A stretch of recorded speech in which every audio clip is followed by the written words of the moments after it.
in 3 years in Hürriyet, one of Turkish newspapers. Now he published these all books in a complete way.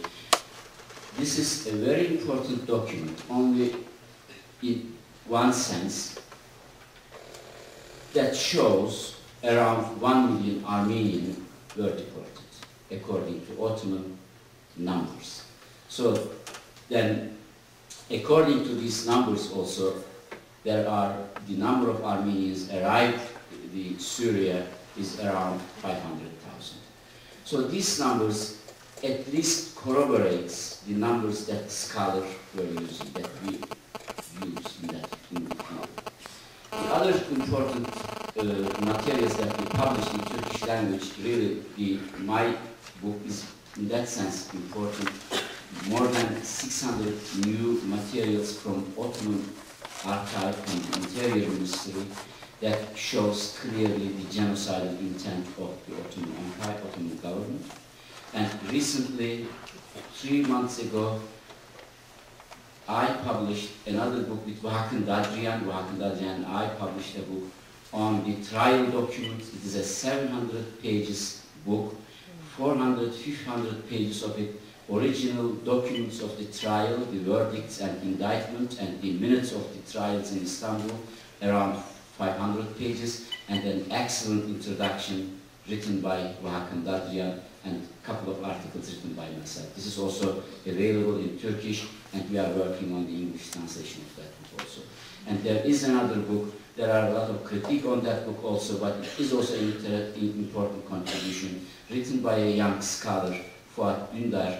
He directly didn't deal with the genocide, but in his book he also published the maps from Ottoman archive that shows that the Ottoman government implemented a demographic policy.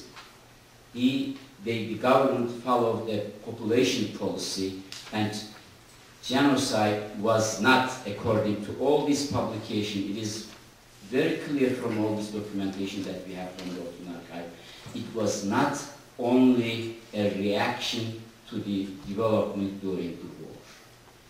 The government developed plans, maybe not as genocide, but at least to homogenize Anatolia and to change the demographic structure of the entire empire beginning 1930s.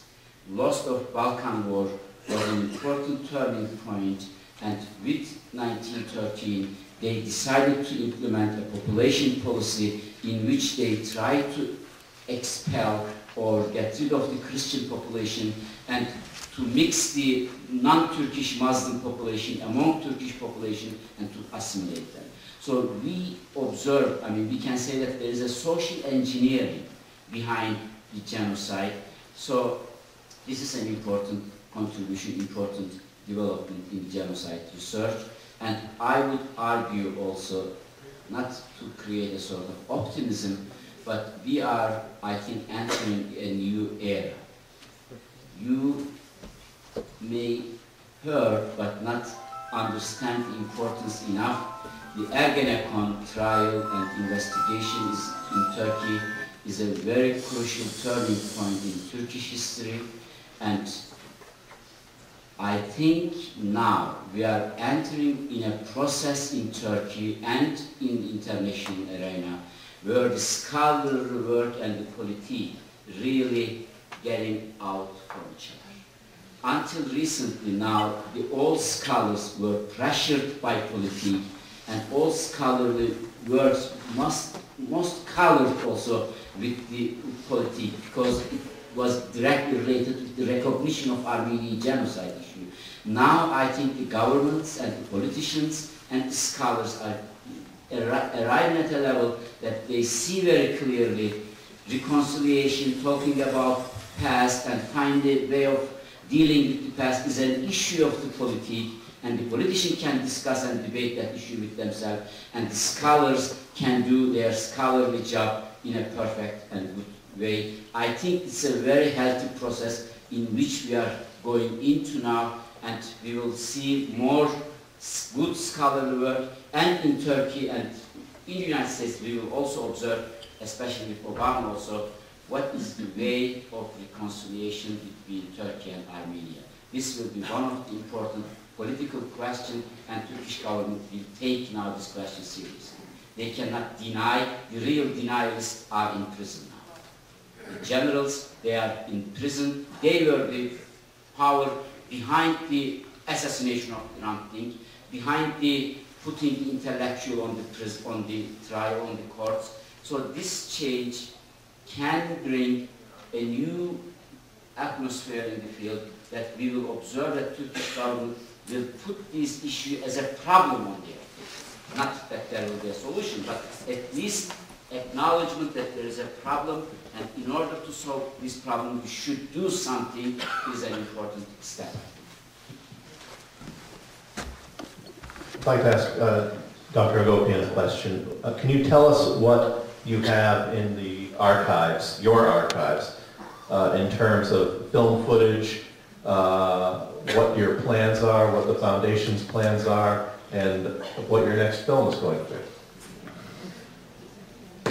You want to know a lot of secrets, don't you?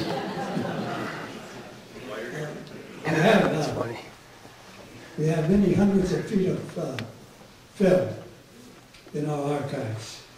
And I should explain the difference between these archives and other collections. There are collections of audio tapes that some people have made on cassettes. And then there are other collections that some Armenians have on videotape. They took video cameras, first half-inch amateur, and then 3/4 inch. Our material is all on 16mm film, which is the most stable type of item by which to preserve visuals. In order to disseminate the material, we need to digitize this. And we're in the process of talking with USC and with other people, and we're open to anybody who wants to talk to us here on the East Coast. It's a matter of two things. One, where to preserve the 16mm, which means preservation by temperature and humidity control. That's one aspect. But before you preserve it, you take a digital copy that you can use on television, you can use to make films of this kind, and then you can migrate the digital copy as the state-of-the-arts change 5 years from now. They may not have DVD, they might have something else, so you change it to that medium and use it on television. And that's where we are. What films?